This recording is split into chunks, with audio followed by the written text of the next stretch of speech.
May God have mercy on our souls for what we just done.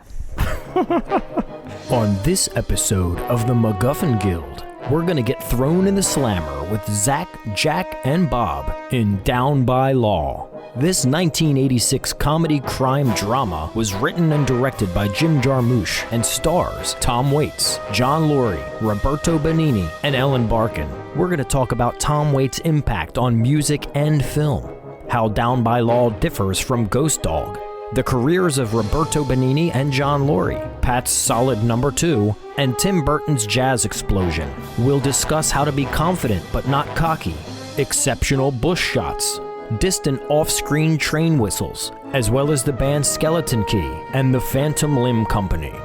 For those of you who don't know, we'll get into Pat's top 3 all-time favorite musical acts, best on-screen hiccups, what jobs Justin, Mike, and Pat have worked together, and ask the question, just how thick are the laughs? I'm Pat Doherty, and as always, I'll be joined by my fellow MacGuffins, Justin Jones and Mike Antonio. Our theme song was written and performed by Jordan Vincent. It's not where you start, it's where you start again in Down by Law.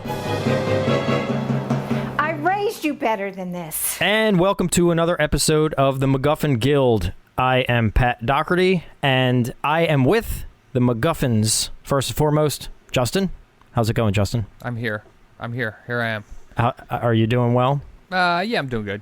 I guess. Oh, good. I don't know. Direct questioning makes me nervous. Oh, don't be nervous. Oh, it's okay. Can you rephrase the question to make it not so direct? Okay. No. Mike Antonio is also with us. Mike, how are you doing? Chilling. Killing. Oh. Okay.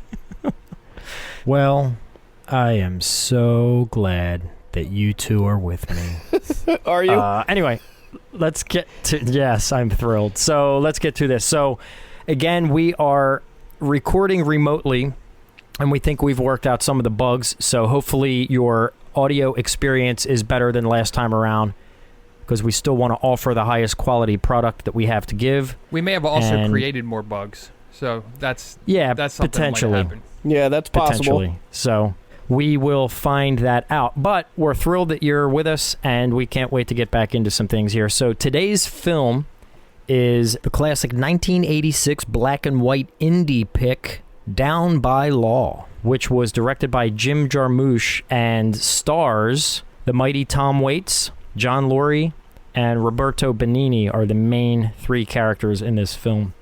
This was my selection. We'll get into that here in a little bit. I brought it to the MacGuffin Guild. I actually had never seen it before. So, oh, no shit. Yes, surprisingly. I thought you were like a fan of it or something. No, see, I mean, that's not to say I'm not a fan of it, but I've never seen it. I've always wanted to see it. Obviously, anybody who knows me knows that I'm a huge Tom Waits fan. Right. So I don't know how this one always snuck past me, but it did, and here we are. But I'm glad that, again, this MacGuffin Guild it's giving me an excuse to finally watch all the things in my life that I never had an excuse to watch before. So I'm thrilled that I had the opportunity to bring this film up, and I can't wait to dig into it. So let's first look at the Rotten Tomatoes. Would anyone care to guess what the tomato meter has to say for this film? Critical. Justin, Mike? Critical, I'm going to say high, because I know Jim Jarmusch is kind of... I think he's well respected critically. Also fan-wise, audience-wise. But for critics, I'm going to say... I'm going to go around 80-ish. Mm-hmm. Care to guess, Justin? I usually say the exact same thing that Mike does, but I think this time I'm going to go a little higher and say 92. Woo! 92 for critic. Mm-hmm. All right, so on the tomato meter, Down by Law, 87%. Damn. 87. So you're both in the ballpark there. Right. It was kind of in between audience us. score. This is where it gets interesting. Audience score. Any guesses? I'm going to say... I want to say it's a little lower, maybe 72. Justin? I'm going to say also 72. No, 94. Oh, really? The audience was higher? Wow. Yeah, audience is higher, which actually doesn't surprise me, to be honest with you. Okay. And I want to get into that a little bit too, because I totally understand why the audience score is higher than the critic. Wow. I totally get it. I think I get it too, based on where it was probably shown. Oh. And based on the three, well, definitely two of the main three actors have very die-hard fan bases. Yeah. Really? That I think are going to be fans of it. Yeah, easily. I know one. Yeah, Tom Waits, and then John Lurie also has quite a following. He has a history as well. Yeah, I don't know anything about him, so I'm going to learn tonight. Yeah, Roberto Benigni, he has, I mean, obviously he's been around, but this was his, we'll get into it. Yeah. Okay, so couple of stats real quick. So rated R, genre says comedy. I don't know, wouldn't strictly call it a comedy. I mean, I don't know. What else would you call it, though? It's like an drama. It's like drama? an art house okay. dramedy. Yeah, IMDb says comedy, crime, drama. That makes a little more sense. It's not a comedy by itself, though. I'll tell you that. No, there's definitely funny bits, for sure. Mm-hmm. Yeah, so hour and 46 minutes long. Like I said, Tom Waits, John Lurie, Roberto Benigni, Ellen Barkin's in it. Oh, yeah.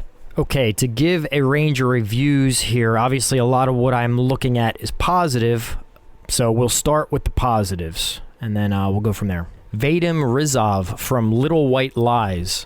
Down by Law is oddly heartwarming, magnifying moments of unexpected camaraderie between kindred spirits who don't immediately ID each other as such. So we got, this one doesn't have a name attached to it, just says Time Out. So the publication Time Out. After the initial establishment of character and atmosphere, the laughs come thick and fast, most notably from the marvelous Roberto Benigni. Yeah, he is the funniest part, for sure. He adds a lot of the comedic element to it.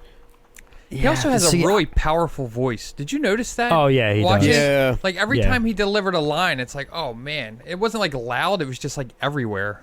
Mm-hmm. If that makes sense. Yeah, no, totally. Like, yeah, like, from such a small man, it's such a big presence. Yeah. That's the thing, though. I don't know if...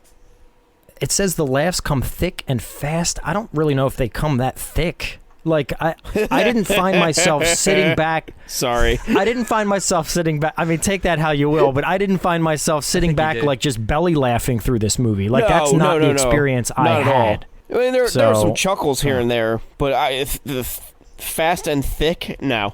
Yeah. So here we got Emma Johnston, Total Film, says mutual irritation merges into grudging friendship, and the wit manages to be both broad and smart, soulful and silly, subtle and ruckus, all at the same time. Yeah. So that's a good summary there, I think. Yeah, I agree. Tim Brayton says, Tim Brayton from Antagony and Ecstasy, every single incident in the film is meaningful. And I think most people say that about Jim Jarmusch movies in general, that everything has a reason, every moment has a purpose. Yeah.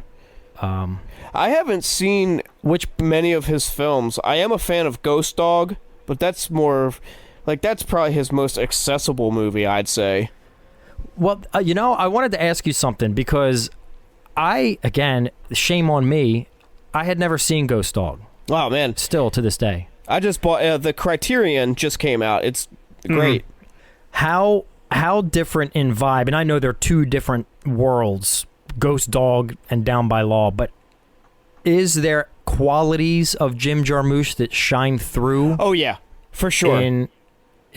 Okay. Yeah, how so? He has his own. He definitely has his own style. If you watch, I mean, because I've seen part of what's the one with Johnny Depp? Is it a Dead Man or Dead Man? Dead Man. Yeah, Dead Man.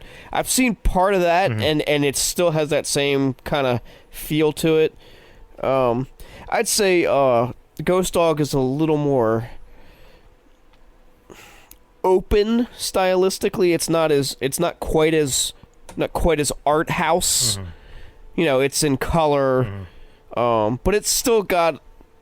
It still does have that. It's just not as art house, if you know what I mean. It's still not like a mainstream, action type of movie, but it's a little bit more like that, but not. Yeah, there's a little edge to it. I haven't seen the Dead Don't Die, his zombie. Yeah, I comedy. actually recently saw that. Okay, and I know the general consensus on that one, people don't like it, but I've seen a few people say that it's hilarious, and I have not seen it, so I don't know. I think with that one, and Sarah and I discussed this after we watched it, I felt like we both were looking at each other and we're kind of like, I feel like there was a joke there. Like, you ever someone told a really funny joke that was like... It just goes over your head? High level, that just goes over your head. I was like, I think someone just told a joke that went way over our heads. Yeah. You know what I mean? Yeah, because like I said, several people said it was hilarious. I mean... Like I don't want to sound like a dummy, but I needed that one explained to me. Yeah, I gotta see it. I love the cast in that one. I do, and I think my expectations were through the roof for that one. Yeah. And I think I was kind of in the same boat, Justin. When Amanda and I finished it, I certainly wasn't raving about it. You know, like when you see Bill Murray in anything these days, like your expectations automatically go to 10. So I was expecting that and didn't really get it. And then obviously to have Tom Waits in it as well and Adam Driver and, you know. It's got a phenomenal cast. Yeah. Steve Buscemi, Danny Glover. Yeah, I remember seeing the trailer for it and all the people, and I was like, I have to see this. And then I saw people starting to see it and just shitting on it, basically. And I was like, ooh, maybe I don't want to see it. Yeah. But I'll have to see it. But anyway, we're not talking about that movie. Bring it back to Jim weird time to tell you Jarmusch. guys I didn't actually watch the movie we're supposed to. It Can we just wouldn't talk about shock Mike. I was just...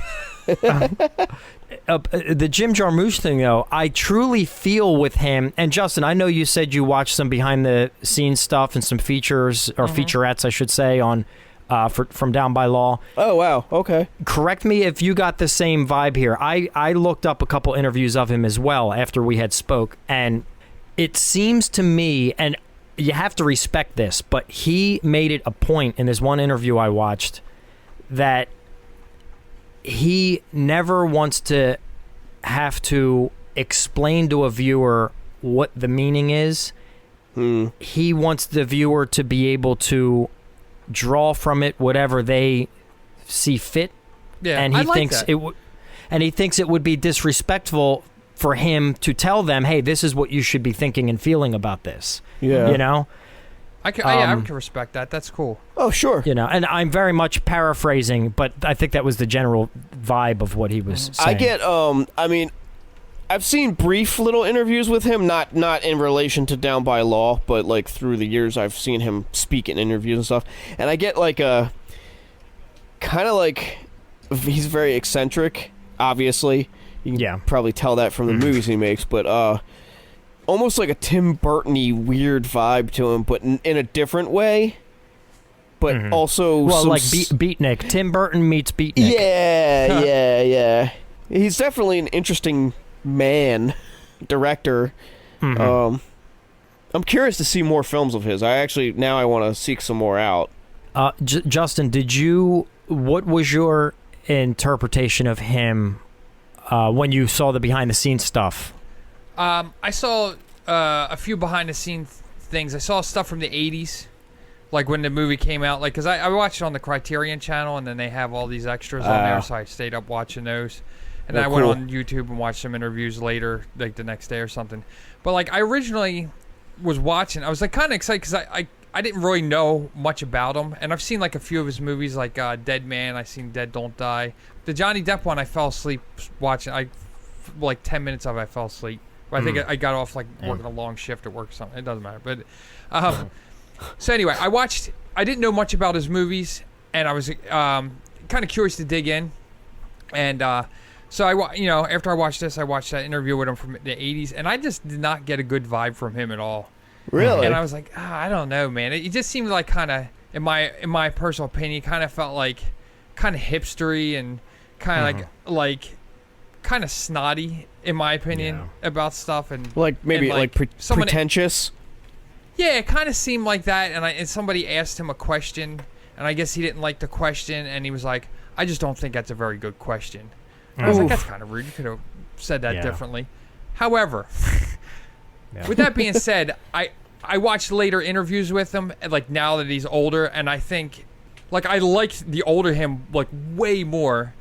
And like just what he was saying, it seemed like he was like kind of more put together. But you think about when he's younger, you know what I mean, and just kind of like you're growing, you're going through things, and I don't know. It's not. First of all, it's not my place to judge him, and then second Puberty? of all, I think all of us have gone. I think every single one of us who has dreams and aspirations has had that moment. Now, maybe different levels, but I think it'd be a shame for us not to have some level of this where you can do anything. You can tackle the world. You're the best at your craft. You deserve to be there. You know, now I think sometimes it can go over the top and then it can become cocky, and maybe it was an element of that where he was like, you know, I'm not excusing it. I didn't see it. I'm just trying to rationalize why. No, I agree. Yeah, I think that's, you know, I think there's a learning curve. People have to grow up. I think people have to realize, you know, it's a tough world out there, and you got to be confident, but you also got to play nice with others. And it could just be a case of, like, you know, he was so young and inexperienced with the whole interview process and didn't really, you know, he could have been, you know, I'm sure we can kind of relate to this, where you can be a little socially awkward, and especially if you're put on the spot like that. So, I mean, you know, people have those things. So it could have been something like that. And, you know, maybe through practice, when he started doing it more, he got more accustomed to it and was able to deal with it a lot better. Maybe. I'm speculating. All life is just acquiring skills, and maybe, you know, maybe I was expecting him to have a certain level of social skills or something, whatever it is. But it brought me back to, like, later on, there were some quotes I thought that he said that I thought were really awesome. Ooh. Like, you shouldn't be afraid to fail and trust your instincts, and, you know, just these things. And it kind of made me then reflect back on him in those interviews of just being, like, it's just how he was feeling, and that's what he was doing. Yeah. And, you know, and there was, crap, I thought there was something else about, like, learning through doing type thing. But I think that's, then knowing that, hearing the older him say that, and then looking back at the younger him, I feel like all that was a part of the process of him becoming the person who he is today. You know what I mean? And it's all his mindset of, like, just, like, he has a just do it attitude. You know what I mean? Where I do not have a just do it attitude. So I think this coming from a different place, I was like, oh, he's like Shia LaBeouf. Yeah. Well, I think it's no different. It's no different than, you know, like a friend of mine that I used to work with would always say, his mother would always tell him, and this shout out to Chuck. Chuck's mom would always say to him, walk into the room like you own the place. Yeah. You know, like, regardless of what it is you're doing. I mean, you know, just you want to walk, whether you're going for a job interview or you're going onto a film set to make a movie, or you're whatever, you're starting your first day doing whatever, you walk in like you own the place. Now, that can be, it can come across one of two ways depending on your approach. It can come across as, who's this cocky ass that just got here? Or it can come across as, oh, this guy, I feel okay. This guy obviously has been here before, you know? So I think everybody has to go through the trials and tribulations, though, to figure out that balance. How can I have that confidence and not the cockiness? You know? I agree. Yeah, because I'm the exact opposite. So usually when I see someone come in like that, I'm like, God, get the fuck out of here. Like, you know what I mean? Yeah, exactly. I'm like, especially especially when people have been in that situation, and it's like you have a group of people that have been busting their ass for like 3 months, like getting to where they are, and then someone comes in like, fuck it, look at me, and they're like, yes. You're tired. Everybody's been working like 50-hour weeks and stuff, and they're like, you know, haggard, and someone just comes fresh off the street. Yeah, like it's just annoying. But again, I feel you there, Justin. Different perspectives. One's not wrong, one's not right. It's just that's life. That goes back to when we were talking about Hausu. Forgetting the director's name. That's another good episode you guys should check out. Yeah, I'm in it. Me too. Pat, are you in that one? Were you there, Pat? I think I am. Yeah. Oh God, that was some great times. We were so young back then. Yeah. Young and cocky. Yeah. But when he was saying about what makes a good story is that difference and that conflict, you know what I mean? Or just a minor conflict of things, and like, you know, they're right there's a story. You know what I mean? Yeah. Someone's been there for 3 months busting their ass doing something, they're worn out, some other cocky person comes in, bam, you have a story. Yeah. Another thing about Jarmusch, which is interesting. Okay, so this is a man that obviously takes his craft and his creations very seriously. Oh, for sure. He's an artiste. Yeah, he is. And he apparently owns all the negatives except for maybe one of his films. And I think for the longest time, I'd have to figure out what the first film was, but I think for the longest time he managed to avoid major studios. Oh, okay. I think he's always been one of those true to the bones kind of artists that's not willing to bend for anyone, even if it meant getting 3 times the budget. He wasn't going to do it. And I like that. I do too. You have to respect that. Yeah. You have to respect that because it's not really an act. Like some people have it, and he certainly comes across as a person that has it. It's not an act. It's very much in his DNA. But I wanted to talk about too some of his trademarks. I wanted to read through some of these on IMDb. He has trademarks that they have listed. Okay. So. Frequently cast Bill Murray, Tilda Swinton, John Lurie. You could say Tom Waits for that one, too. I mean, Tom Waits is in at least 4 or 5 of his things. Wow. Off-screen distant train whistle. So that's something everybody out there can pay attention to now. How many times you hear that off in the distance. That's interesting. Introvert character eavesdrops on 2 strangers' conversations. You could... I don't know, I guess... I'm trying to think of... The Roberto Benigni character kind of did that when he first got into the jail cell, but I wouldn't say that he was an introvert by any means. No. Salt and pepper hair. I don't know. That's an odd one. But this is the one that I really wanted to hone in on. Stationary camera.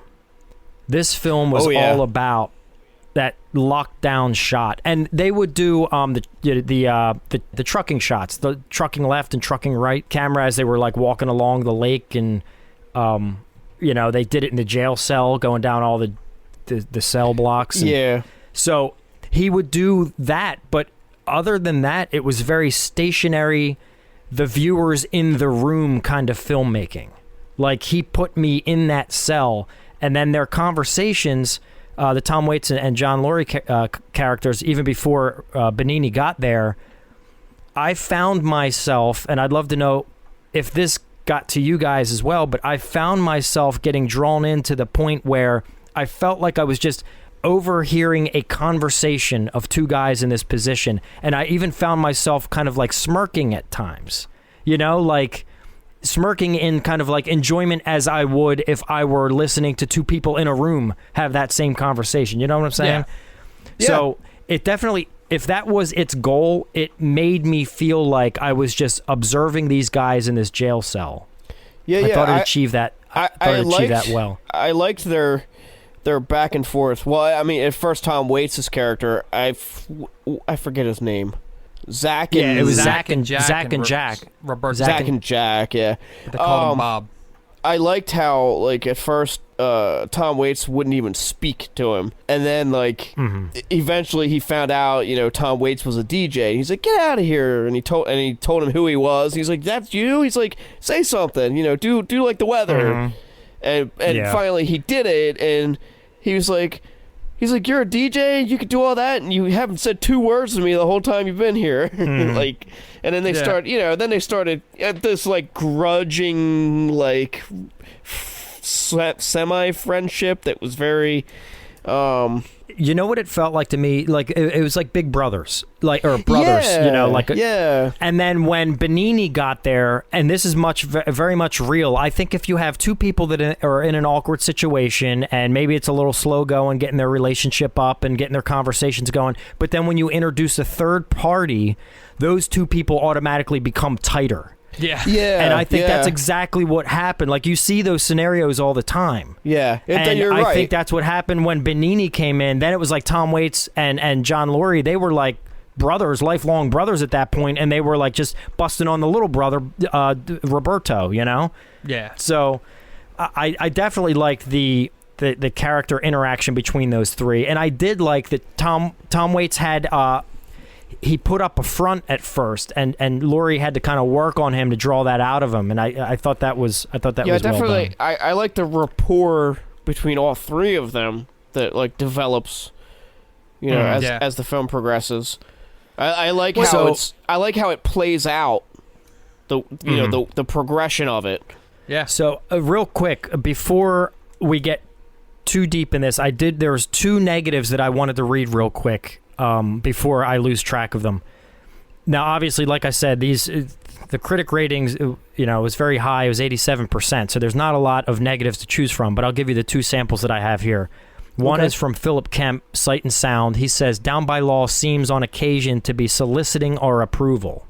So I don't know, agree or not. I'm not sure if I felt that. But this one got me. This is Pat Graham from Chicago Reader. He has the same name as you. Yeah. For those of you who don't know. Yeah, for those of you who don't know, Pat's name is Pat. So Pat Graham from Chicago Reader says, "On the whole, I've had more fun in Cleveland." All right. I mean, I guess I've had more fun on the whole. Yeah. If that, I mean, I don't know. You want to elaborate on that story, Mike? No, not really. I'm just gonna let that one marinate. We might get flagged if you do. I don't know. Oh no. Let me ask you this: What is this? When did you first hear about this movie? My history with this goes as so. Back in, and Justin, you would remember these times, back in about 98-ish, I got a job. Now, you probably started a little before me, but I got a job at Amazon.com. This is when it was still a young, potential, up-and-coming company that maybe could do something. And an online bookstore. Yeah, an online bookstore. That's what. And it's funny. They kind of disappeared. Nobody heard of them again. What happened? Yeah, I know. What could have been? Yeah.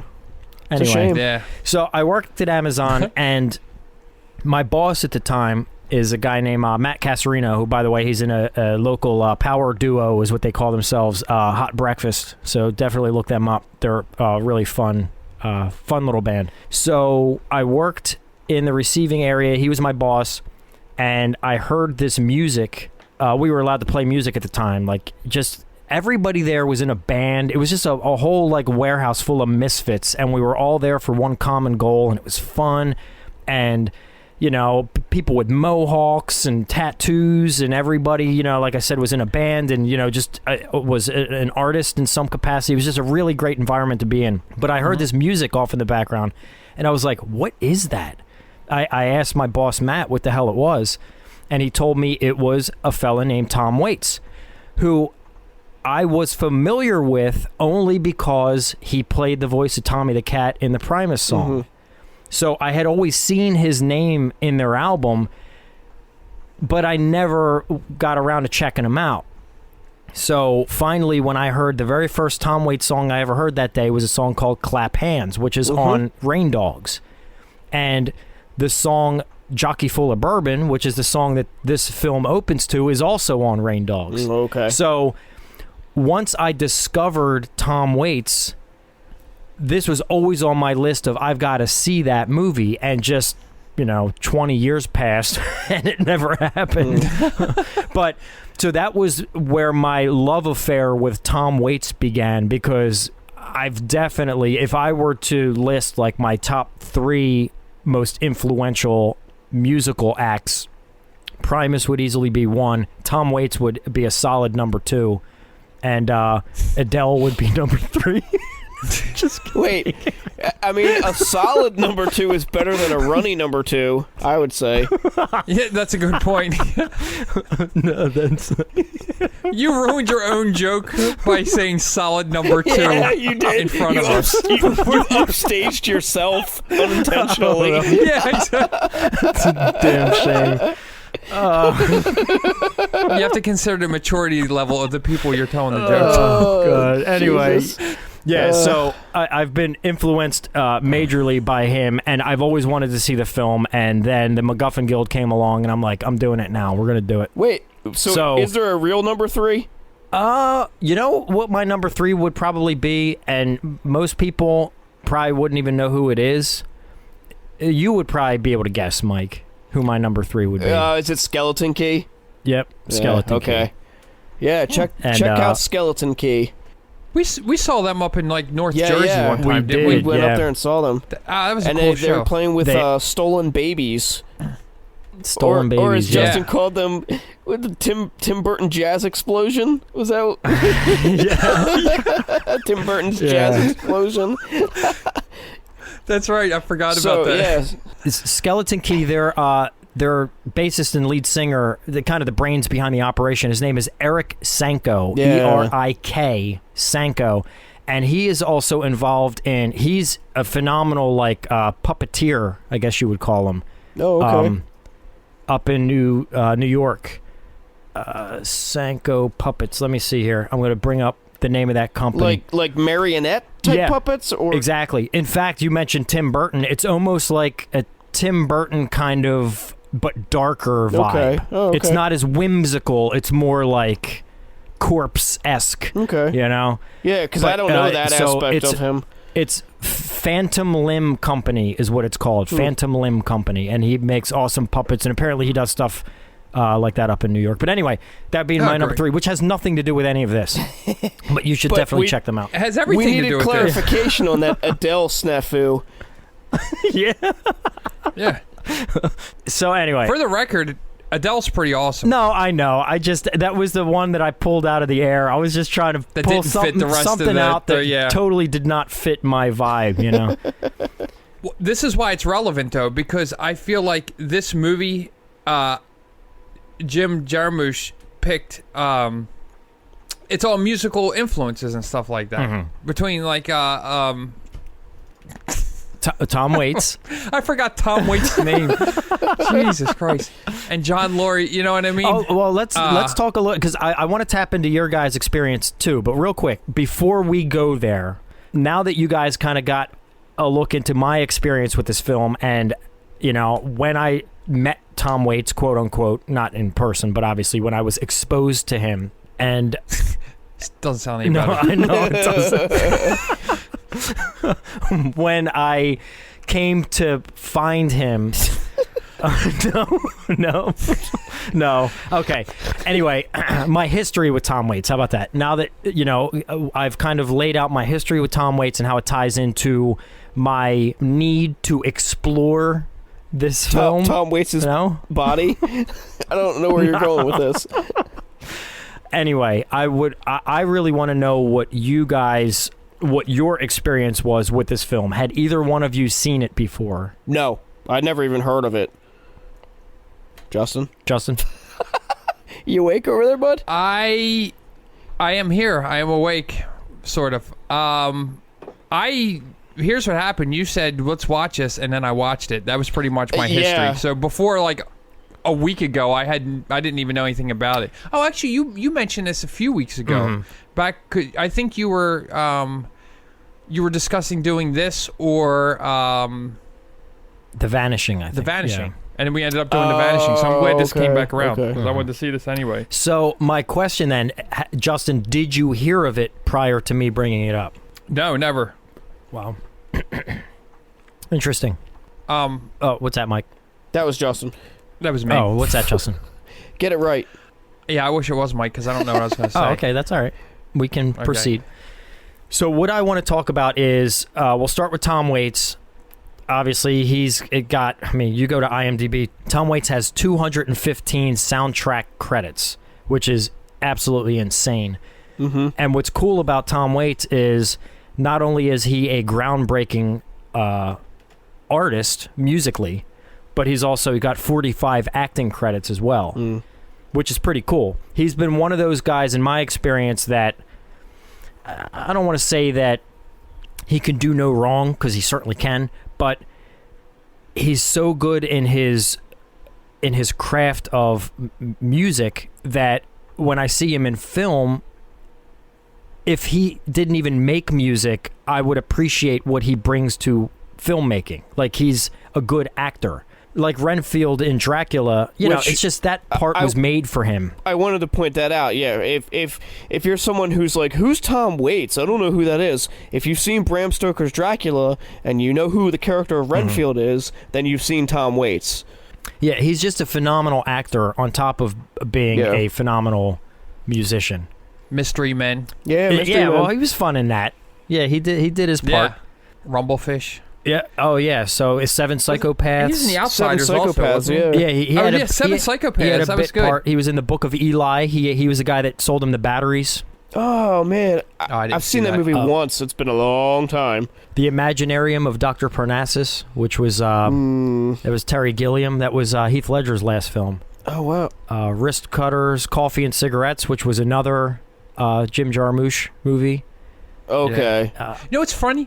My friend sent me a GIF in a message about that movie, and I was like, he's like, oh, I haven't seen that in such a long time. I got to see it again. I was like, I've never seen it. I got to watch it. And he's like, hey man, check it out this weekend. And I was like, I will after I watch Down by Law. For my It was just weird podcast. because because it's weird because I don't think anyone's ever like recommended a Jim, aside from this and that, a Jim Jarmusch movie since I think Will recommended Dead Man to me like years ago whenever that came out. But see, what do they say? When it rains, it pours, right? They all came in the same week. Yeah, it comes in threes. What's the third I think one? I saw part of Dead Man like at Chris Wilson's apartment or something. Like it was. That sounds like It something you was would like see there. already playing when I got there, so like I caught like a segment of it or something. I don't really remember much. Now, I mean, like I said, that was what 20 years ago or whatever. But Yeah.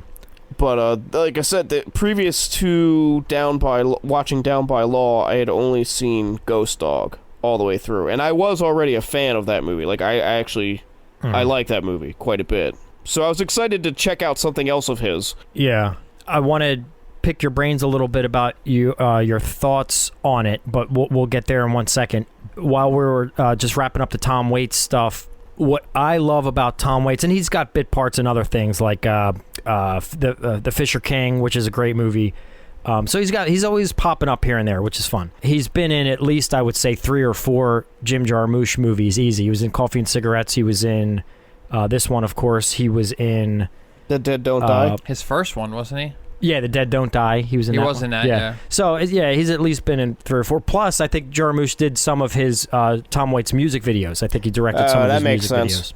Tom Waits, for me, with his... And this is one of the main reasons I wanted to watch this film, and I knew, regardless, even though I had never seen it before, I knew that I wanted to talk about it on the podcast because I have such a passion for what Tom Waits brings to the table. He is one of the very few, if not the only artist, for me personally, where I can literally lose myself in his music. And his music, especially his Island years, which represents the music he put out between 83 and 93. Some of those albums include Rain Dogs, Swordfish Trombones, Big Time, Frank's Wild Years, The Black Rider. Those albums, they draw me in. Every one of them paints a crystal clear picture of the environment he's trying to put me in. Whether it be, the murder in the Red Barn or in the neighborhood, the cemetery polka, like all these things, they literally put me in the music. And then he is also responsible for writing, to me, I feel, the saddest song that was ever written, which is Innocent When You Dream, which that song just crushes me every time I hear it. I have such a respect for what he brings to the table because of what he draws out of me and he just works magic with his music for me personally. And I know everybody's different. And I know some people would hear his voice and be like, who is this carnival barker? What is this stuff? This is just weird. Because he's all about just breaking it down to the core. Like, especially in his more recent stuff. Like, he started playing piano with a kind of like a smooth voice, and then just over time, now he's like the raspy. He's the Oscar the Grouch of musicians. Like, he's just like this junkyard guy, Was it you that told me the story about I don't know if he won an award or something, or he went into did he go into a music store or something? Nobody knew who he was, and he was kind of all like bummed out about it. And then later on, he went to the dump, and everybody knew who he was. Like, hey, it's Tom Waits. Like, yes, that was actually a story he told. God, probably about 20 years ago now on the old David Letterman show. And what kind of places do you go on your field trips? Well, the most interesting one was that we took all these kids, now I'm talking about 30 kids, to a music store. And I figured, well, okay, I'll drive on that. And then we got there, and And I'm kind of standing over by the pianos, and I'm thinking, well, I'm going to get recognized any minute now. And then I decided to move over by the percussion, and found an interesting lighting situation. You're ready to go. I'm ready for "Aren't You That Guy?" Nothing. Really? I went over by the guitars, and I waited. Nothing. I was a little let down. Yeah, I would think so. A week later, they asked me to drive on another field trip. This time they're going to the dump. It's recycling and all that. Yeah. 12 guys surrounded my car. There's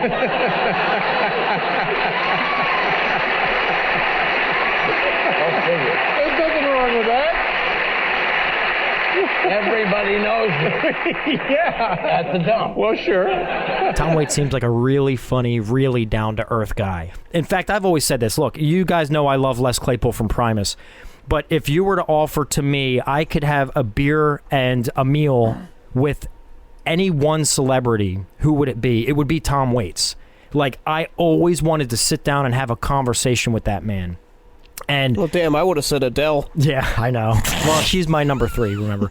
But I think with this story/analogy that he told on Letterman shows is that he gets it. He understands that even though he's been in the business for a long time, made a lot of music, that most people don't know who he is, even though they encounter him quite regularly. In fact, Justin and I talked about this before the show. Tom Waits wrote the song that is used for the opening of The Wire, Way Down in the Hole. That's a Tom Waits song. And even though he only performed it for season 2, the other seasons have people covering his original song. Nobody knows who he is, for the most part. Kind of like Downtown Train by Rod Stewart is actually a Tom Waits song. A Tom Waits original, Right, exactly. right. Rod Stewart covered the Tom Waits songs, and I think he's happy that way. He doesn't need the glitz and the glamour, but he wants to be the guy that's recognized down in the junkyard. You know what I'm saying? Yeah. So, but that's what I love about him. Anyway, I want to hear, most importantly, what you guys thought, what your initial reactions were to this film, and then I'll give you mine after you guys. Mike? I figure we'll go to you first before you fall Well, like asleep, we said, and then I'll go. Justin, I'm in the same boat as you. I knew nothing about this movie, never heard about it. And then when Pat picked it, I did look it up just to see who was in it and everything, and the only names I recognized were Tom Waits, Ellen Barkin, and Roberto Benigni. I knew his name, but I don't know anything about him. I just know his name. So I was curious, and again, I wanted to see another Jim Jarmusch film, so I was excited in that respect. And I'm also, of course, not nearly as much of a fan of Tom Waits as Pat is, but I do like Tom Waits for sure, and I respect his influence on so many other artists.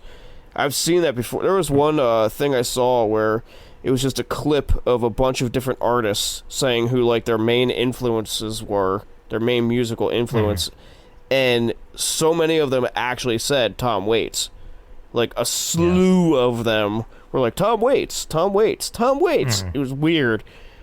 Like, people you know from, like, all walks of musical backgrounds, which I found very interesting that, you know, he's a musician's musician. They all know who he is. So I've always found that fascinating about him. And I do like his music, but I don't... Like, I can't... It's not really music you can, like, jam out to, for sure. No, it's really. Definitely, like, visceral feelings kind of music. Yeah. Like, but, what you were saying, he does... His songs really, really put you in there and put you into the story of the songs. You can... You can see it, almost like you're reading a story. You see it visually as he's singing the lyrics. Which is, you know, not too many artists can really put you in that place. A Soldier's Things, that's another one that I just thought of. That's just like, it rips my heart out. Like, some of these songs he has are just so gut-wrenchingly beautiful, but painful, because he literally paints these phenomenal pictures with music, and it's pretty awesome. So I highly recommend, before you proceed, Mike, anyone out there who is listening, and I'm sure most of you know who Tom Waits is, but anyone who is listening that does not know who Tom Waits is, look him up and just dive into his stuff. And I highly recommend starting with his Island years. That's the record label he was on for like the 4 or 5 albums right in the middle there that I think is some of his best work. Rain Dogs, Swordfish Trombones, Frank's Wild Years. Most people would say those two, Rain Dogs and Swordfish Trombone, like those two you hear more than any others. Yeah. But go ahead. And Mule Variations, which is more recent, but that one's another good one. Yeah. But anyway. Also, not to be confused with the Tom Waits that was in The Thing that played Windows. Oh, really? That's his name? Oh, is there another guy named Tom Waits? I believe his name's Tom Waits also. Poor guy. I didn't know that. Yeah, I'll have to look that up. I like that guy. But anyway, so I was excited to check out the movie. Do you want to know my thoughts on the movie? Like, after seeing it? Yeah, absolutely. I enjoyed it. Let's get right to the ratings. Yeah, get right to the rating. I definitely enjoyed it. I'm not going to say, like, oh my god, I love that movie, it blew me away. No.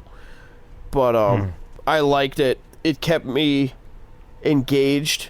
Like, we were kind of touched on that earlier. I liked the progression of their begrudging friendship that just kind of blossomed as they spent more time in that cell together. And going in, like, the beginning part of the movie, I thought it was going to be a totally different type of movie. I didn't know that they were going to go to prison and that was going to be the bulk of the film.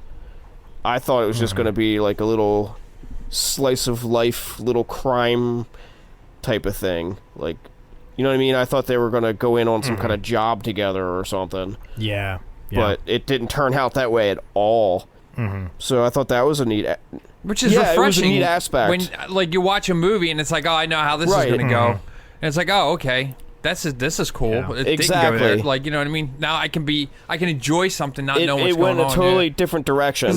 I feel like all too common thing that you just see things just fit into a mold. Sure. So. And I think Jim Jarmusch does not fit into the typical mold in any way. No. I think that's absolutely correct, yeah. So, real quick, Justin, before you take it, I do want to say, speaking of Jim Jarmusch, the tagline for this film I thought was a really cool one that kind of sums up what you get with this. The tagline is, "It's not where you start, it's where you start again."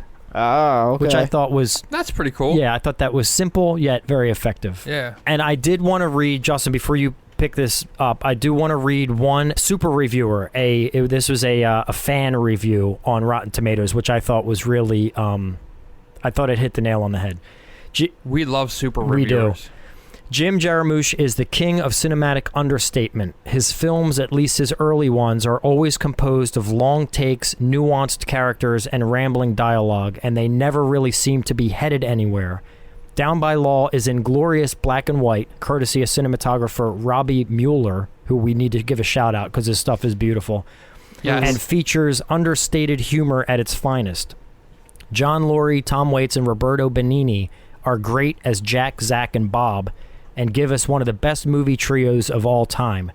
Basically, the film itself is nothing more than the lives of these characters before, during, and after their time in prison, and it's just as enjoyable as Jarmusch's previous effort, Stranger Than Paradise. So I thought that was a neat little review there. Yeah, I want to see his previous film now, which would be his... I guess that would be his first film, right? This was... Down by Law was his second film? Am I right in that? Yeah, I think so. Let me see. I can confirm that 1 second. While I'm looking that up, though, Justin, what were your thoughts upon first viewing? So I'm not really familiar with a whole lot of his films, so this was cool to watch this. I saw, like, early on that he got, like, these really high ratings and, like, all this, like, super fandom praise and, like... And then I watched it, I'm like, I enjoyed watching it, but I was like, I don't really get all the praise. Like, I don't get it. You know what I mean? But I felt like the more time I had to digest it, I'm thinking about it more, and I found myself thinking about certain things days later, so that was cool. But I think also it's not really typically in my wheelhouse of things that I'm into. Agreed. For me. And I think, I feel like I was looking for certain things, and it's kind of like when I think some of the movies you watch, like John Dies at the End, where I was like, I didn't really understand what the point was. And I kind of felt like it was just like, okay, these guys get set up during jail, and then it's just them talking to each other in jail, and then they leave, and then they just kind of go about their way. And that's all it felt like to me. And then, but I enjoyed watching that. Like, every time they were talking, I didn't care that it was just three guys in a jail cell talking. Like, I didn't care where it was going. I was just interested in their interactions with each other. And what it made me think about is, I remember I was, like, Sarah and I were just laying in bed one time just talking about things, and we were just kind of talking about, like, these art. I was like, I don't really get these paintings where someone just paints a canvas blue or something. It's like, oh, and everybody's like, oh, wow, this is amazing blue canvas. I'm like, well, you can't even put like a little stick figure puppy on it. Like, I don't even know what the hell I'm supposed to be looking at.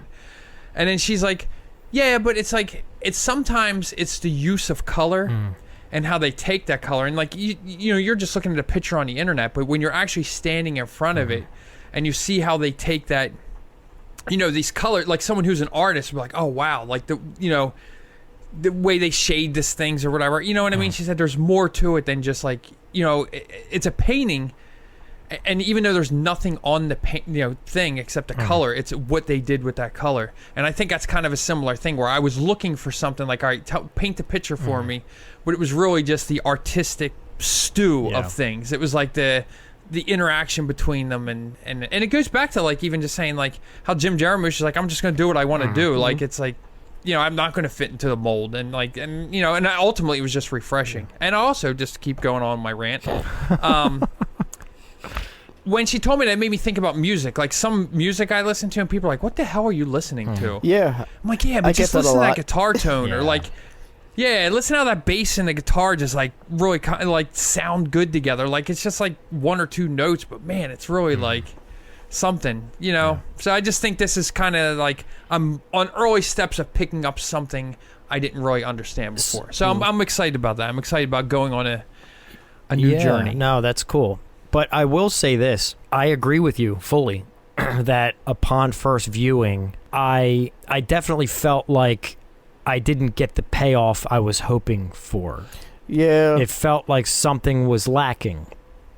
But what I did take from it, and I truly believe, and I don't know, I haven't heard him say this, but my assumption is Jim Jarmusch had an opportunity to get these guys in a room together, Tom Waits, Benigni, and John Lurie, and literally let the talent just kind of like naturally interact and happen. Yeah. And I feel like there was a lot of that in this. And I think because of that, there was no end game. There was no, hey, here's the 3 story parts, and here's where this is going to be the second act, and this is what they're going to do to get out of it, and this is going to be the happy message at the end. There was none of that. You know, I do think that I felt a little let down that there wasn't a little more of that, but the joy that I did get from this film was 2 things mainly. One, it was beautifully shot in a very simplistic way. And what that also did, it allowed the actors to just be. And it made me feel like I had touched on earlier, it made me feel like at times that I was literally observing real life. I wasn't watching a movie. I was sitting in a cell with these guys, and I was getting to know them, and I was witnessing their first interactions together. And I liked that he just kind of let the scenes breathe. We've talked about it before. Who was the filmmaker? I think it was on Living in Oblivion. Director Tom DiCillo. He said you could have the best camera work, sweeping shots, explosions, fireworks, the whole thing, but the acting is stale. You have nothing. Or you can have one lockdown camera in a room with 2 phenomenal, an interaction between 2 phenomenal actors, and you have a scene.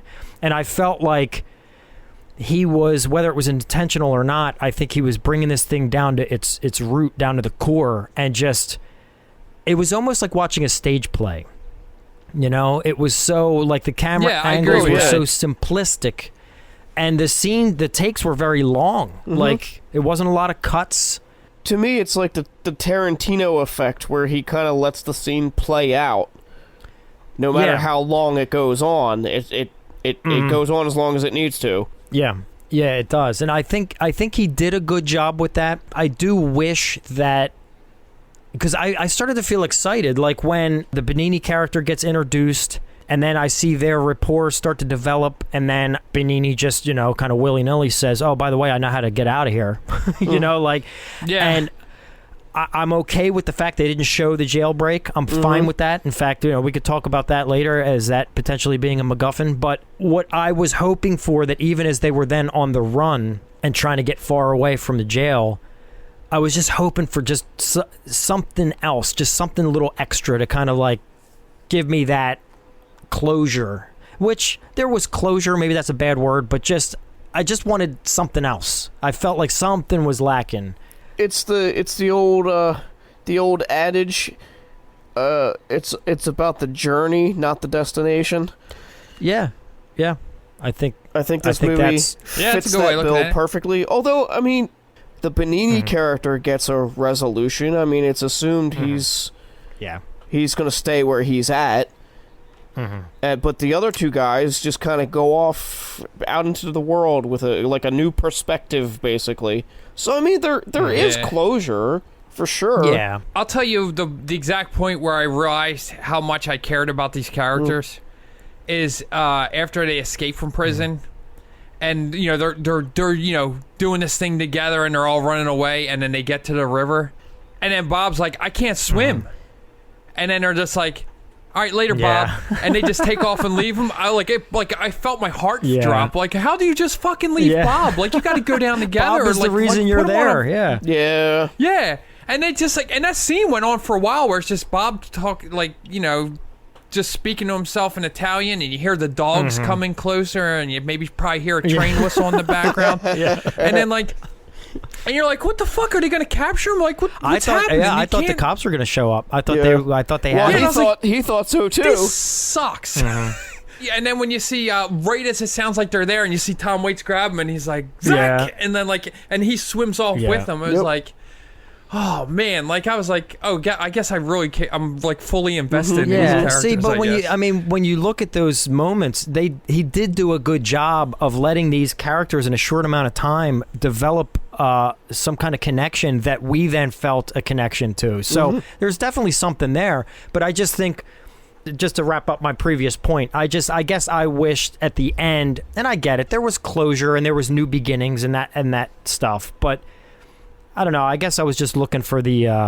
No, I do feel like it just feels like something's missing, because even though every scene leading up, and I like all the scenes like when they get to that little restaurant rest stop thing, and then they're like, all right, go ahead, we'll wait for you right here, and they're like, oh, you just walked in there like an idiot. Yeah, in his prison uniform still. I'm like, you think he'd take them off? Yeah, and then they're waiting in the bushes, and I'm still enjoying all this, but I'm like, where's this even going? And then they go in and oh, everything's okay. And it just seemed like a weird, everything was just weird. It's like, oh, you just walked in and everything was okay, and then it's like, okay. So, but I think that's just Bob. Like, he just seems like everybody likes him for whatever reason.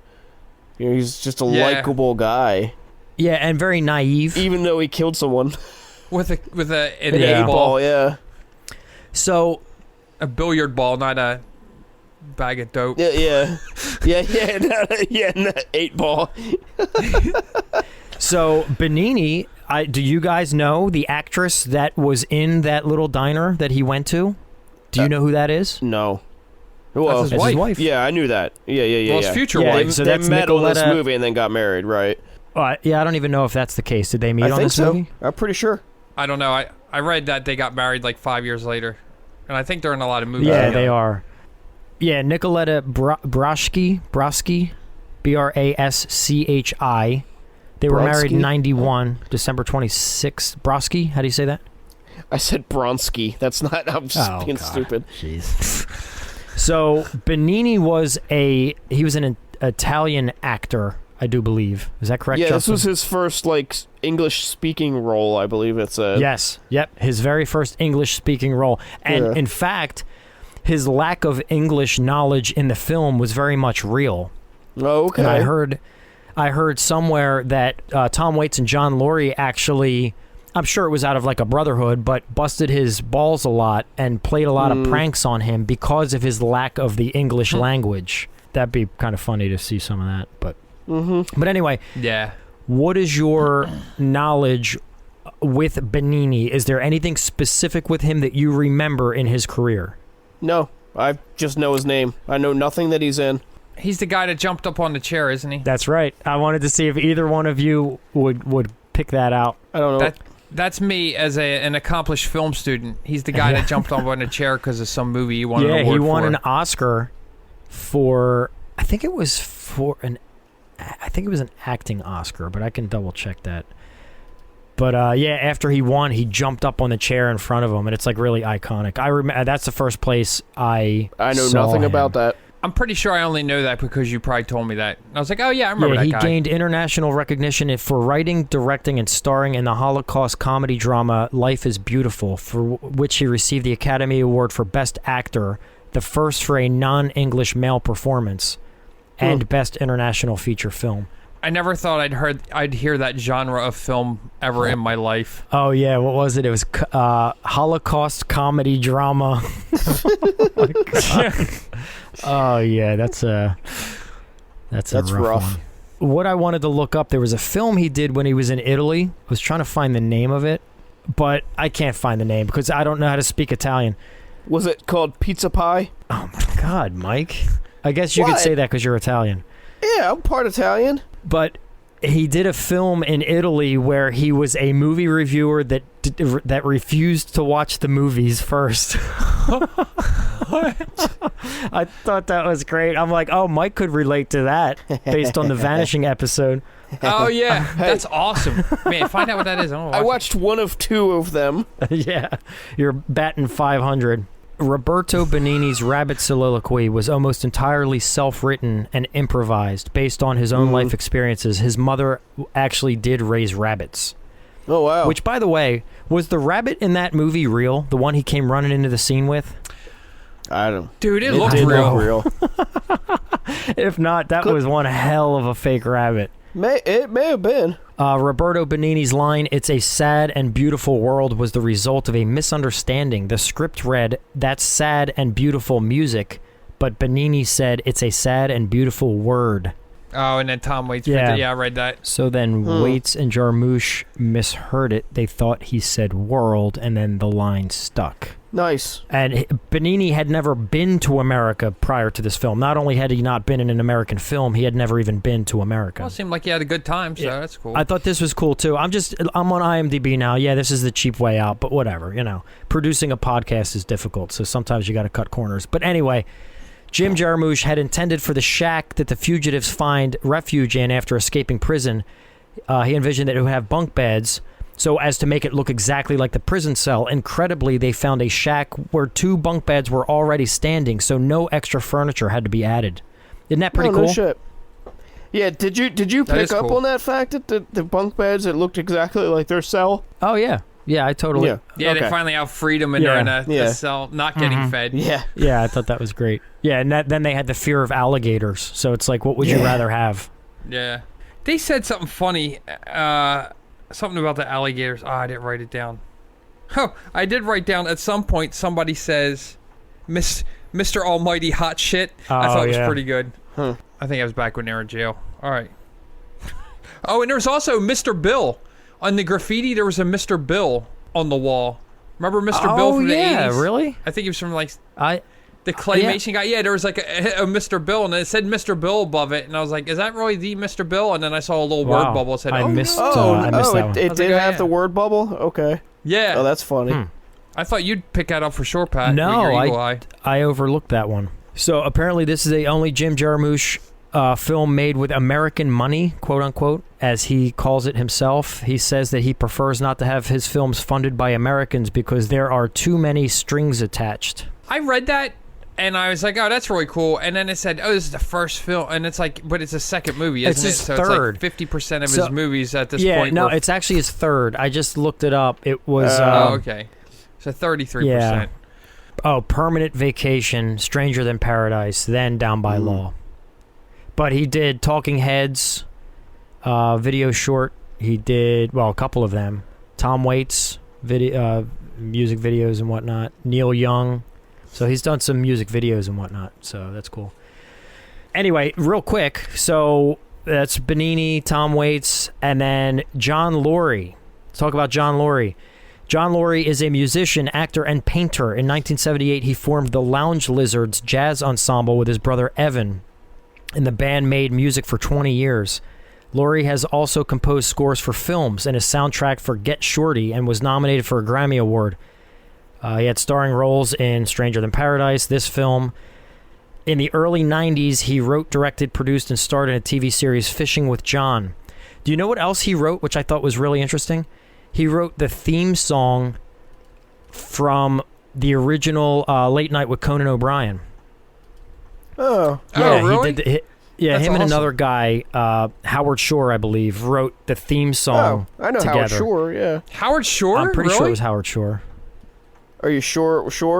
Are you sure? Howard Shore is a composer. But yeah, it was Howard Shore. Howard Shore and John Lurie wrote the opening theme for Conan. And that's the one, you guys all know that. Maybe I'll plug it in, but I'll try to sing it real quick. It's the one that goes, ba-da-da-da-da, ba-da-da-da-da-da. Remember that one? Yeah. Oh, yeah. Oh, that was really... Yeah, that's the one I think of. It was that one. So anyway, thank you. That's Maybe I don't have to put it in and post. That's good. No, sorry. No, that was good. How'd that go again? One more time. I know how sometimes like people are like, "Oh, it's this song. Here, let me try to sing it for you," and then it sounds nothing like the song. I was trying to not allow that to happen. I've done that before, and then I realized halfway through, I'm actually turned it into a different song, and I'm like, "Oh wait, no wait, that's not the right song. It goes like this. Like, oh, you're right. Dun dun dun dun dun dun. Are you sure that's it, Pat? And I'm like, no, wait. And I back it up, and it's like, and I just do it again. I'm like, why can't I can't hear it in my head. Sarah said one time when she was riding her bike, she was like somewhere, I think it was when she was living in Rhode Island, she was riding her bike, and some jokester like was behind her, and he had one of those CB radios that has like the speaker under the hood. So you can like say stuff into the CB radio, and that guy goes out. So I guess he saw her, and he saw her, and he like got it, and I guess tried to do the Wicked Witch of the West music, but ended up doing the Batman theme. And I think she said she looked at him and saw, and like he realized that he was doing the wrong thing. He was like, nah. God. I'm sure she's like, yeah. She starts pedaling faster. Yeah. She was all like, I am the night. Yeah. I am the night, and she disappears in the darkness. The right wrong. Oh, God. Here's something that's pretty interesting. One thing I like about this, so it's like basically Tom Waits or Jim Jarmusch was like, I'm going to make a movie just with my friends in mind, which is apparently what he does. So all these guys are like of like-minded people, but they all seem to have their hands in multiple different things. I like making movies. I like, music, and they're like all these interests. And even Jim Jarmusch said that he's a self-proclaimed dilettante. You know what I mean? He's into like a bunch of different things. And that made me feel really good because I feel like I'm into so many different things sometimes. I'm like, I wish I could just focus on one thing that I could just be good at. And I always thought of that as a negative thing, but it's good to see him taking that and molding all these things together, like, which makes him unique. Is like you could take all these different interests and put them together. And it made me feel good about myself being all over the place with things. Yeah. So, and it seems like those other people are like-minded, I'm definitely with you on that. I mean, I'm all over the place with my interests and with things I want to do or things I did do but then stopped doing and then started doing something else. I think that the key is just keep on doing it. You know what I mean? We're like, I'll get sidetracked by something, never come back to the other thing. True. I think you just gotta. That's why this podcast is a good thing because we're keeping it going. We're keeping it rolling. Despite all of our technical difficulties we've been having lately. Yeah. Technical setbacks over the last month. It's weird times to try to have a podcast socially distanced and responsibly. Yeah, we'll get through it. All right, so that's Lurie. Oh, and then interesting with John Lurie, what ended up happening, so he was a musician for all these years, and then I guess he got Lyme's disease. Ooh. So he had to give up music, apparently. Ugh. And awful. I think Sucks. he then turned to, I think he's an artist. I think he still does, like, fine arts. Oh, I saw that he Yeah. was a painter or something. So Yeah. he's still out there and still making art, but he's just different format. Well, good for him. That's awesome.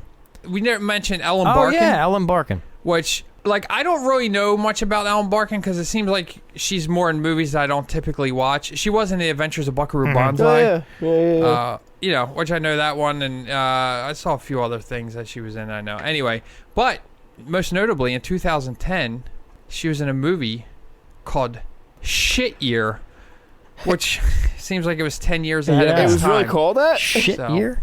Shit Year, Oh, yeah. wow. Shit year. Yeah, I see it. Shit year, I see it. Yeah, that looks kind of cool. Who's Cam Archer? That's the director and the writer. I'll have to check out Shit Year. We're living we're it. living it. Yeah. We are. Yeah, God. But anyway, she was great in it, by the way, too. Her when they were fighting, Yeah. Oh, yeah. Yeah. like, I felt like I've had that fight before. And the feelings I had, I was like, "Ugh, this is ugly." and I Yep, feel yep, gross. Like, it was like, Been there. yeah, it's like someone who's so mad Yeah. at you. Yeah, so she was also in Sea of Love, The Fan. It was at De Niro and Snipes. That's the De Niro and Snipes one, yeah. I think there's another movie called The Fan, so... Drop Dead Gorgeous, This Boy's Life, Ocean's 13. Oh, the Big Easy. She was in what was the one with Lance Hendrickson, wasn't she? Oh, Fear and Loathing in Las Vegas. That was the Oh, yeah, with Lance Henriksen. Oh, yeah. I saw on her Yeah. credits list. Not with Lance Hendrickson. Oh, Johnny Handsome was the movie okay. I was thinking of. I've never seen that. Oh, yeah, I haven't even looked at any of my notes yet. Here, let me zip off some of my Pat's points. Justin, you want to hit me with the theme? Pat's points. Yeah, all right. So, Down by Law. Here's some of my notes here. I'm just going to zip through them. So, opens with the Tom Waits song. We already talked about that. Not the shoes. I liked that during that fight, he was just worried about not his He was, nice yeah, shoes. that's the only thing he cared about. So, both of the characters were framed. Tom Waits was framed with a body in the trunk. He was offered $1,000 to drive a vehicle across town or whatever and got pulled over. That was one thing I wasn't exactly sure what the motivation was for someone to frame him. I got the impression... Yeah, I don't know. What I gathered... Yeah, the other guy, clearly you understand why he was framed, but... Yeah, clearly. He was Yeah. into some heavier shit. But I guess Tom Waits had to be into some stuff. I don't know. I don't know. I don't know exactly what the motivation was either. In any case, they got them both. Yeah. The other guy, they got him with a young girl, so that was a little skeevy. Yeah, and Yeah. With his rival played by Rocket's Red Glare. that was, you notice the creepiest part of that whole scene, though? What's After he that? gets arrested for the young girl, did you notice the cop gets into the bed with the little girl? yeah. What was that about? Yeah, he was a total creepazoid. I think it's implied that he's gonna do something. It was a little... Yeah. I kind was of a got little that vibe, but I uncomfortable. think he was trying to comfort her. It was Yeah, It it came was off as a uncomfortable, very yeah. awkward... Yeah, if he was trying to comfort her, he was doing a shitty job. I feel like it was someone who has zero paternal instincts Maybe. trying It to could be. comfort someone who he knows needs Yeah. to be comforting that just comes I off hope eerie. that's the Or case. he just might I have hope been a It could have pedo, been I either don't know. way. Yeah, but I know what you're saying. I picked that up too. It I could was have been like, a "Ew." case of Jim Jarmusch trying grimy. to portray, like, the cops are just as bad. Yeah, oh yeah, exactly. Like they were. I felt grimier about that guy than I ever did about John Laurie's character, for sure. Jack. Yeah, so all the prison outfits had New Orleans. Well, it said Orleans Parish Prison (OPP). So they all had OPP on there. I did one note here. I do have. It says one hell of a prison fight. LOL. That was. Oh that my was god! something Like the slap fight. Yeah, that was. I love that yeah, fight. I mean, I did enjoy how was- when they cut back, they were both sitting there kind of curmudgeon-y with black eyes. I liked that, but the fight itself was just Yeah. like a little like, it didn't really grab me as you being could tell realistic. they didn't like choreograph that or anything. No. It was just like, all right, slap at each other a little No. bit. Yeah, They apparently got mad at Jim Jarmusch for using that cut because they were expecting like a Hollywood like brawl Oh, type yeah. fight, and he's like, "No, I like this. This is more real. This is how like shit talking Yeah. people fight." You know what I mean? Because if you look at him, like John Laurie looks like he's about 80 pounds soaking Yeah. wet, and he's about my Yeah. height. You know what I mean? And they're, neither one of them looks like a tough guy, but they act Yeah. tough. And usually when you see those guys that are real skinny acting tough, usually when they start fighting, they're like throwing chops at like. yes, Slaps yeah, at that's you a and good stuff. point. Oh, that's cool. That made me like it a little better, that it was more real. Yeah, you got all these shit talkers in prison, and then they just, like, go to slapping. Although, I will say this, Benigni, did he really have those hiccups? Because they were pretty top-notch if he was faking those hiccups. Oh, those were great hiccups. Oh, yeah, They were yeah. acted hiccups. They may get the award for the greatest acting hiccups in the history of film. Best on-screen hiccup. In an independent film. Yeah, so I have a note on here which is interesting. So the beginning of the film for me felt a little disjointed. I got what they were doing. They were introducing these characters, but a little of it felt forced to me. Like, again, it felt to me like he was just, like, letting the characters, like, letting Tom Waits be Tom Waits. You know, but anyway, so it was a little slow going for me in the beginning of trying to, like, feel the connection and clicking into it. And I have a note here that says, for me, it starts to feel right at the scene where they're standing at the bars in jail and Benigni's telling the pool ball story. That, to me, is where the connection really started to be made, where I started feeling good about what was happening. It was a little slow going, and probably the first 15, 20 minutes, it just wasn't clicking for me. Agreed. Yeah, the all scream for ice cream. That was. I thought that was funny. Look, it was obnoxiously annoying there for a hot minute, but then I thought it was hilarious that even when they reached their crescendo and then stopped, all the prisoners off screen, you could hear them over shout. Like I was like, that made it real. That like this chaos busts out in a prison about some horse shit. And then other prisoners just kind of like... Because no one has anything better to do. They just kind of join in with the chaos, even though they're screaming about ice cream. I thought that was funny. It just gives them something to do, yeah. Yeah, trucking shot along the river. I like that. He used that cinematography a lot, just following them along the river. I thought that was gorgeously done. I like the candle... lighting the candle effect in the cabin. I love... It was almost like you see it on like sitcoms, where they light the match, and as soon as the candle lights, like all the walls light up with like artificial lighting. Oh yeah. I thought it was cool looking, but it was like clear that candle was not putting off all of that light. Sure. But it was well done. You know what I really liked about that scene? You couldn't tell where the light was coming from. What I really liked about that scene is, do you remember earlier when Bob's trying to get a cigarette and he's finally like, here's a cigarette, but don't ask me again. And then he's trying to get a light and he's like, yeah, we can't have that in here. We can't have fire in here. Then once they get out in the wild, they have a whole box of matches there, but that's after they already go through the water. Do you think they have any dry cigarettes on them? So now they have the fire and no cigarettes. Yeah, that's a good point. I thought that was pretty cool. Yeah, no, that's really cool. Just also showing that being still stuck in prison even after you escape. It's just the other side of it. Whether that was intentional or not, I thought it was cool. No, that's neat. That never even hit me. So that's a really good little nugget. The only reason it hit me is I quit smoking 10 years ago, and the entire time I just wanted a cigarette watching them smoking the whole time. 3 more real quick notes for me, and then we can move on to our ratings and any final thoughts. There was an awesome shot outside of Luigi's Tin Top, which was a little restaurant or diner, or whatever you call it, little bistro.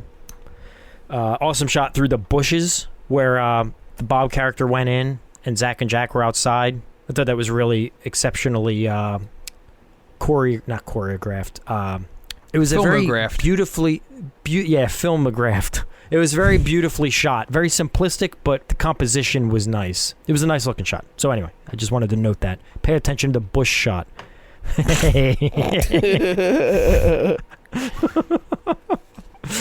So the one line where Zack says, "Bob, it tastes like a tire," when they're eating the rabbit. Oh yeah. I like how they feed him. They how Bob feeds them, and they're just busting his balls, like big brothers to a little brother. Yeah. It's disgusting, Bob. It tastes like a tire. Meanwhile, I'm sure they were thrilled to have it because they were starving. Yeah.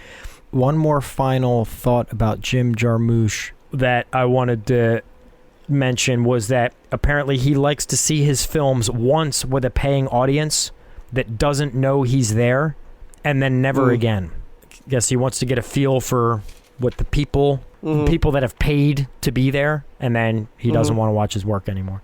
So anyway, Justin, did you have any thoughts that you did not get a chance to touch on? Not just little things like I thought it was cool when they got in the boat that Zack picked up the life jacket thinking about Bob and remembering he couldn't swim. So I thought that was a nice touch. Yeah. That's awesome. It totally went over my head, but that's awesome. Yeah, I didn't pick up on Thank you that. for pointing that out. Yeah, I watched some deleted scenes that were kind of cool too. Like there were some deleted scenes where like Jack actually gets roughed up or something. He comes back and his face is all beat up, and there's this whole thing with him being kind of squirrely. Like after that, like talking to himself and going a little weird. And there was a couple scenes like that, even up until when they separate in the woods and he's talking to himself. He gets really like. It's a shame that some of these parts were cut because they were really good. But I think they just didn't want to go down that angle of him, like, his cheese sliding off his cracker. But, yeah. Which, I don't know. I think it would have been pretty good, but, you know. So, wait, which character? That was the John Lurie character? John Lurie character, yeah. He starts getting, like, real, like, talking to himself, and, like, he's like, oh, I got to make phone calls. And I got, like... And then, yeah, he starts getting a little... Like, after he gets his ass kicked real bad, and he's, like, laying in bed, and it's like, blood running out of his mouth and stuff. Interesting. Yeah, and what else? There was an alternative ending where it shows Bob and the girl in bed, just kind of laying there enjoying themselves, like smoking a cigarette. Nicoletta. Yeah, and then it shows the other two guys like walking farther down their paths, and then you hear the dogs and stuff again. You know, like they're always just going to be on the run, maybe, or something. I don't know. So it was. I thought it was still pretty good. That would have been the ending I was looking for. Like just something else. Yeah. That would have been cool. Just to leave you like, oh shit, it's not over. You know. Yeah. That's all I remember. That's all I got. All right. So, Mike, any final thoughts? No, I think we pretty much covered everything. Like I got all the points I wanted to get out. All right. So let's rate this mother. I will begin since it was my selection, and I mean I pretty much gotten all my thoughts out there. I don't really need to reiterate anything. I'm gonna go higher on the scale, but not as high as I wish I could have gone. I'm gonna kind of go 7.2. So I'm up there, but with room for improvement, I felt. And I know that's harsh. I know a lot of people were like, I mean, oh, it's great cinema. I think this is like one of the 1,000 films you should watch before you die. Oh, really? Yeah, I enjoyed it's personal opinion. Yeah, it is. Well, yeah, so your rating is yours, and that's why you do it. It's kind of given. It's not given a baseline of. I feel like our ratings aren't what we would grade a film. It's where it falls on our level of stuff that we enjoy. So I think giving a higher or low rating means nothing as far as the quality of the film as much as it does as our personal takeaways and our experiences. Yeah, so 7.2 That being said, me. 7.2 is fucking stupid, Pat. You want to give it another shot? Let's try this again from the top. No. We'll just No, I think 7.2 is pretty good. That's honestly probably right around where I'd put it, too, to be honest with you. Well, then go ahead. Okay. Yeah, 7.2. Like I said, I started watching it, and I think I even told you before, like, a day or two ago when we were kind of talking about this, I was like, I kind of feel funny because I like to focus on the things I like, and I like to try and be more positive about things. And I was like, I don't know if I want to talk about this because, like, I was watching those interviews, and I got kind of a douche vibe off of Jim Jarmusch or something.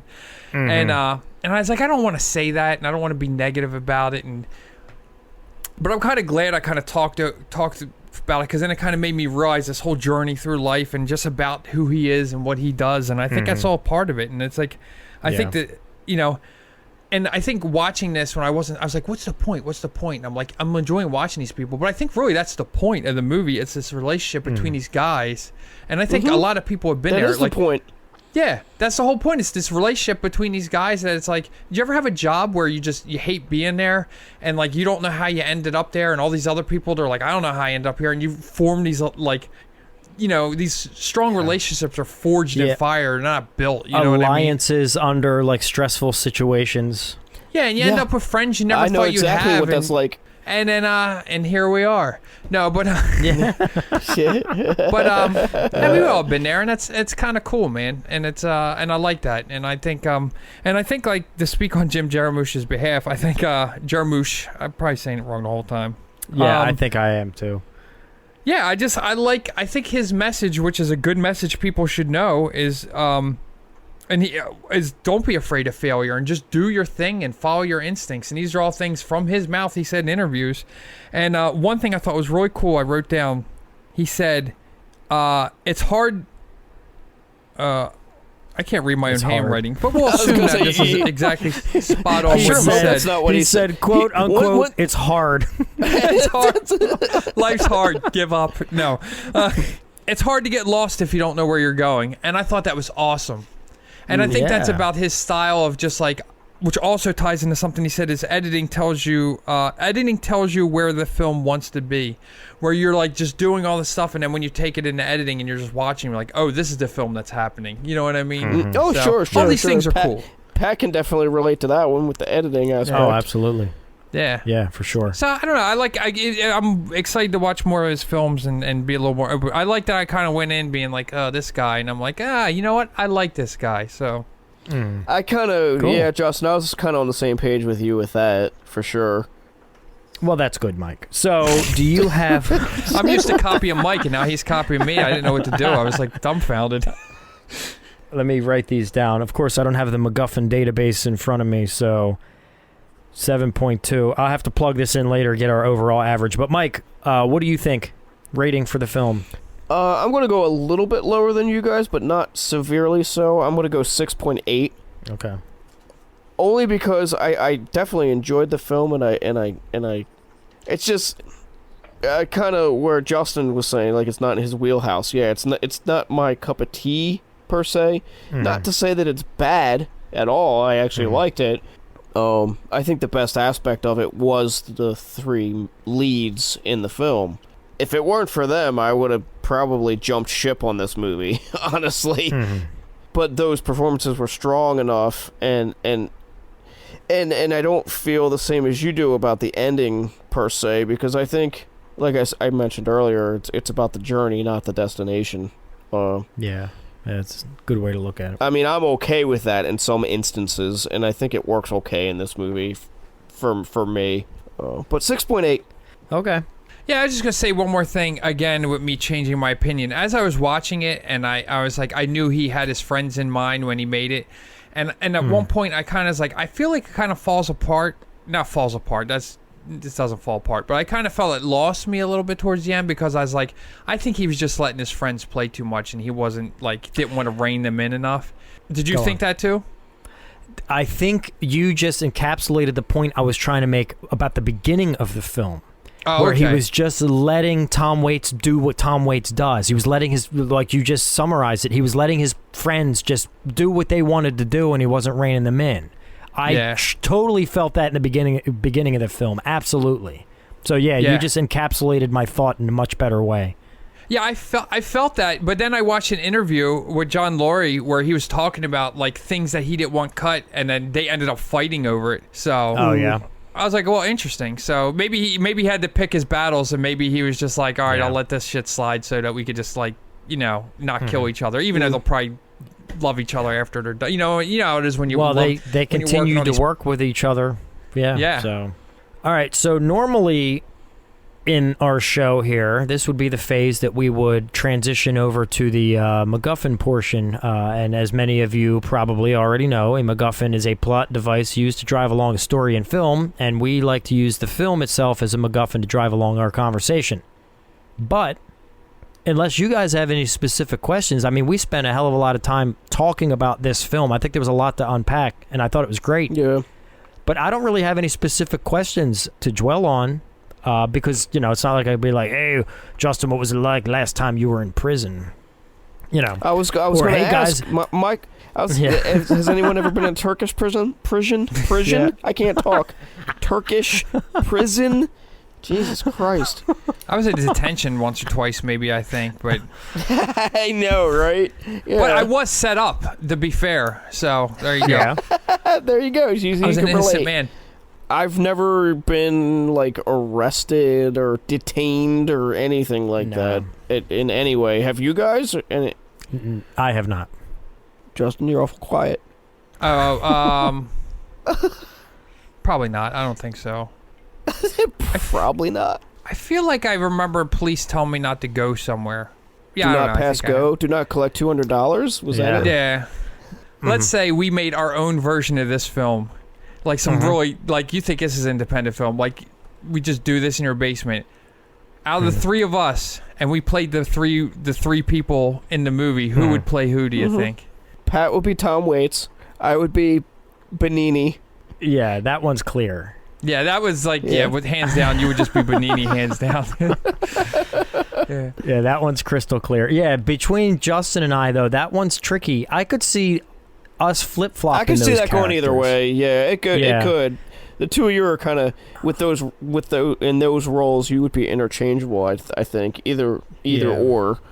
But I was kind I'm of stuck on that too. I couldn't think about it, and then I was like, at first I was like, I think you would be the John Lurie one, only because I feel like think John so? Lurie was he had his shit together more. You know what I mean? I felt like he was the one kind of steering the ship. Yeah. And but then once I saw those deleted scenes, and then later on when they're in the thing, and Tom Waits is the one, or Zack, is the one where it's like, and when he's like, who put you in charge? And he's like, this is just how it is. And then John's like, okay, or Jack's just like, okay, and it just goes along with it. I'm like, I don't know, maybe you would probably be the Zack, and I'd be the Jack, and he'd be the Bob. Let's do it. Let's film it. We'll just do a short the sequel. We'll just do a short little bit of the in the prison cell. Yeah. And just test it out, see what happens. It'll be Mike gagging on a cigarette for 20 minutes.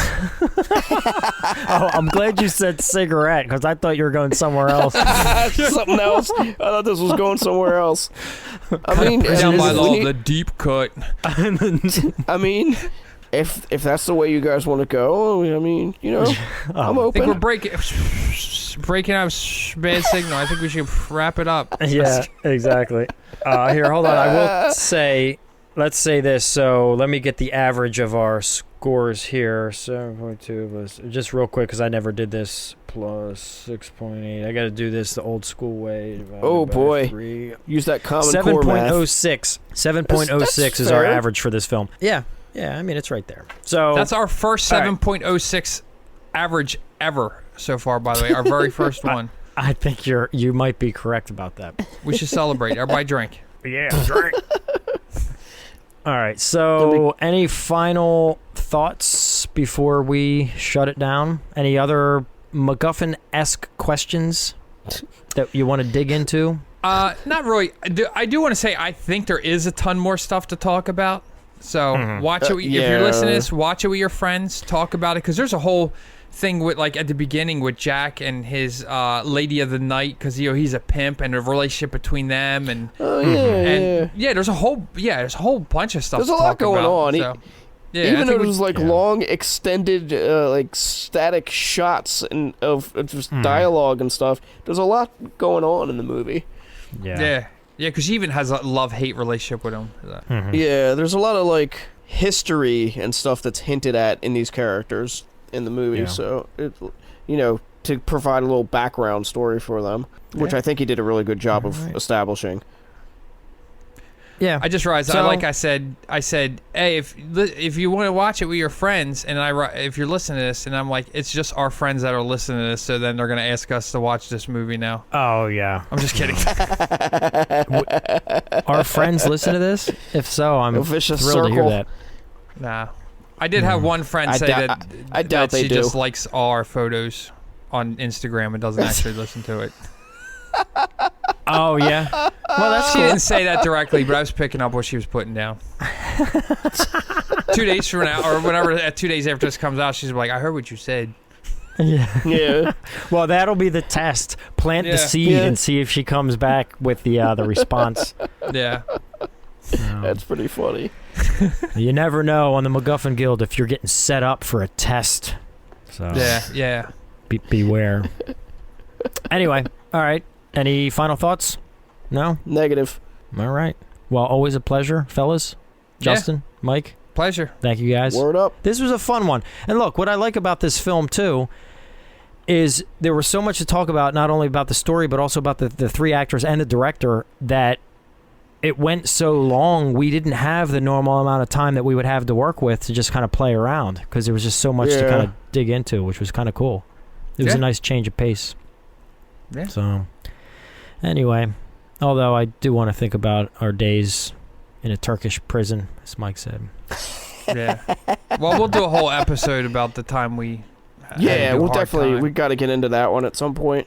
Yeah. The people need to know. It's not the time right now. No, Did we ever we got to warm up to that. Yeah. The three of us have never Justin? worked the same job before, have we? I know you and I worked together, Pat. 2 jobs. No, you and I have worked together twice, but me and Mike never worked together, right, Mike? We never worked a job together, did we? Yeah, we did. Hold on, let me think. There was a bunch of us that worked there. A group of us. I'll give you a hint. Chris Wilson. That's a big hint. Oh, Kmart. Yeah, what am I thinking? Yep. Yeah, I was what only there about for you, like Justin? 2 months. I worked there too. Yeah. But I don't know if you were there at the same time. Were you there at the same time? I don't think so. I think I was I think like 18. you were already gone. Yeah, I worked a you were couple already months gone. after high school. Yeah, Mike, how did I forget that? Pat, me, you, the Proctors, Chris Wilson, and Scott had quit. I actually took his position. Oh, okay. So, Shout out to Scott Kennedy. Yeah, that's right. He did quit. You took his position. And now they're out of business. Good job. Yeah, we drove him right into the ground. See what they get for putting us in charge?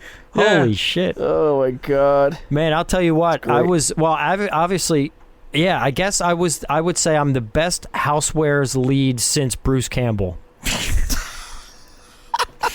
That's what I like to tell my friends. That's a bold there are statement. a lot of similarities. Yeah.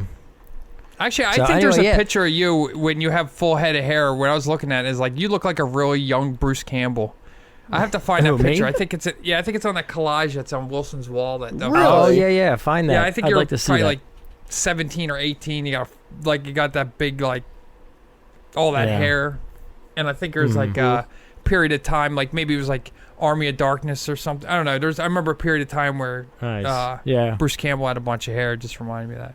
But yeah, that's cool then. So I worked 2 jobs with you, Justin. I worked a job with Mike. So did you two ever work together? Then we could have the trifecta going. No, we lived together. We lived together, you lived so... together. All right. Yeah. So that's as good as working together, I'd there's say. that. Yeah. Mike had to step in my pee. Are you going to... multiple occasions. No, yeah. we'll let that one simmer. No. We'll let people think about that one. Yeah, we'll let people use their own interpretation of that. Yeah. All right, well, let's shut this down because I don't That's think a there's good any note to higher end note on. Yeah, we let's can do hit. that. Yeah. So, all right. Well, Justin, Mike, always a pleasure. Thank you so much. Yeah. And we will be back next week again. We get to do this all over again, and we'll keep having some fun. Thank you so much for being a part of this, and follow us on our social media. We are on Instagram. We're on Twitter, Facebook, Discord. Please become a part of this. Become a member of the Guild. We appreciate everything, and we're just thankful that you guys are a part of this. We're having a lot of fun. Yes, Justin?